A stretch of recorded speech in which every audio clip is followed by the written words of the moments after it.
Assalamualaikum warahmatullahi wabarakatuh. Perkenalkan, saya Ferandin Syahidra Putri. Di sini saya akan menjelaskan materi tentang desain riset. Jadi, desain riset itu merupakan salah satu tahapan yang harus dilalui atau dibuat oleh seorang peneliti agar penelitian yang akan dilakukan dapat terlaksana sesuai dengan tujuan yang akan dicapai. Nah, riset-riset sendiri itu adalah sebuah rencana kerja dengan membuat sebuah kontribusi agar setiap pertanyaan dapat ditemukan jawabannya. Nah, kita masuk kepada format desain penelitian. Nah, kegunaan dari desain penelitian ini yaitu dapat memberikan pegangan yang lebih jelas kepada peneliti dalam melakukan penelitiannya, juga dapat menentukan batas-batas penelitian yang dengan tujuan penelitian, serta desain penelitian selalu memberi gambaran yang jelas tentang apa yang harus dilakukan, juga memberi gambaran tentang semacam kesulitan yang akan dihadapi yang mungkin jika telah dihadapi oleh para peneliti lain. Kita masuk kepada jenis-jenis penelitian. Jenis-jenis desain riset. Jadi yang pertama ada penelitian eksplanasi, yaitu objek telaahan penelitian eksplanasi adalah untuk menguji hubungan atau pengaruh antar variabel yang dihipotesiskan. Pada jenis penelitian ini tentunya ada hipotesis yang akan diuji kebenarannya. Nah, hipotesis yang menunjukkan adanya hubungan antara konsep hipotesis itu sendiri menggambarkan hubungan antara dua atau lebih variabel. Untuk mengetahui apakah suatu variabel berasosiasi atau tidak dengan variabel lain, atau apakah sebuah variabel disebabkan atau dipengaruhi atau tidaknya oleh variabel lain. Nah, penelitian eksplanasi ini dimaksudkan untuk menjelaskan suatu generalisasi sampel terhadap populasinya, atau menjelaskan hubungan, perbedaan, atau pengaruh dari setiap variabel terhadap variabel yang lain. Lalu, ada penelitian deskriptif. Nah, penelitian deskriptif ini memberi gambaran yang lebih jelas tentang situasi sosial. Nah, penelitian deskriptif ini disebut juga penelitian taksonomik. Nah, yang dimaksudkan untuk eksplorasi dan mengklarifikasi mengenai suatu fenomena atau kenyataan sosial dengan jalan mendeskripsikan sejumlah variabel yang berkenaan dengan masalah dan unit yang diteliti. Desain penelitian deskriptif biasanya dilakukan dengan pendekatan kualitatif dan studi kasus. Selanjutnya, yang ketiga ada penelitian eksperimental. Nah, penelitian eksperimental ini merupakan desain penelitian yang berakar pada paradigma positivitis.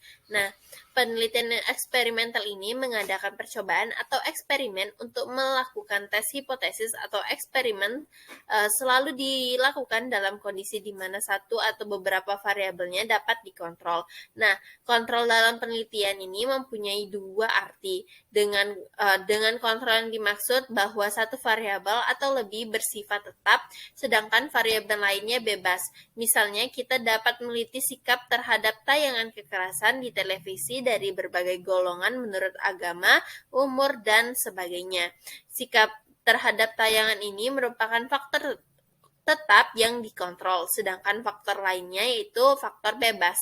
Kita dapat menentukan menurut tujuan penelitian faktor mana yang ingin kita kontrol, jadi yang bersifat tetap atau konstan. Selanjutnya, kita masuk kepada proses dalam membuat riset desain.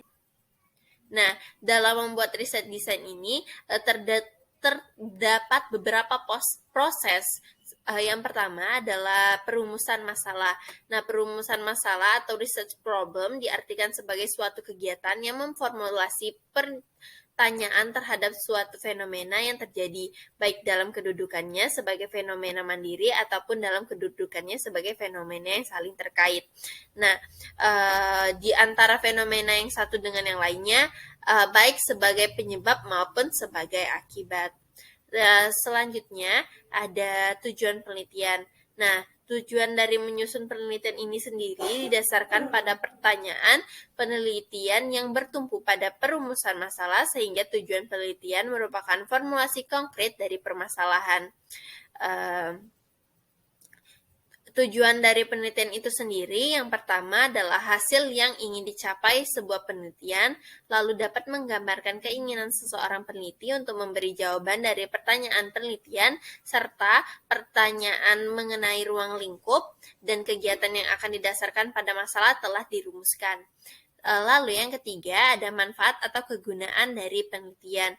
Nah, manfaat atau kegunaan dari penelitian ini merupakan dampak dari tercapainya hasil penelitian, sehingga kegunaan penelitian yang akan diperoleh dapat memberi manfaat terhadap pengembangan ilmu dan pemecahan masalah yang terkait dengan objek yang kita teliti. Kegunaan yang dimaksud dibagi menjadi dua, yaitu kegunaan teoritis, akademik, dan kegunaan praktis atau lapangan.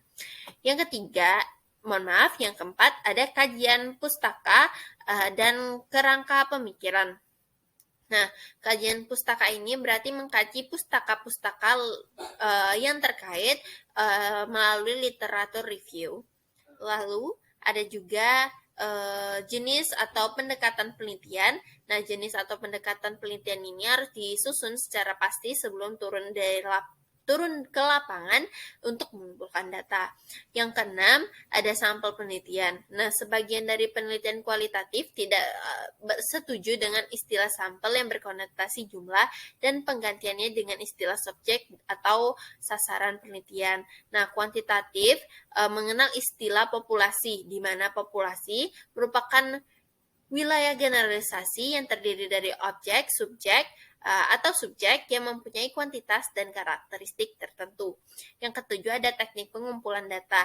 Nah, teknik pengumpulan data adalah cara yang dilakukan oleh peneliti dalam mengumpulkan data untuk diolah dan dianalisis untuk mendapatkan jawaban atas pertanyaan penelitian yang diajukan. Ada tiga, yaitu ada wawancara, kuesioner, dan observasi. Lalu, untuk teknik analisis data sendiri dibagi menjadi dua teknik, yaitu teknik kualitatif dan teknik kuantitatif. Baiklah, sekian hanya itu yang dapat saya sampaikan. Semoga dapat membantu. Wassalamualaikum warahmatullahi wabarakatuh.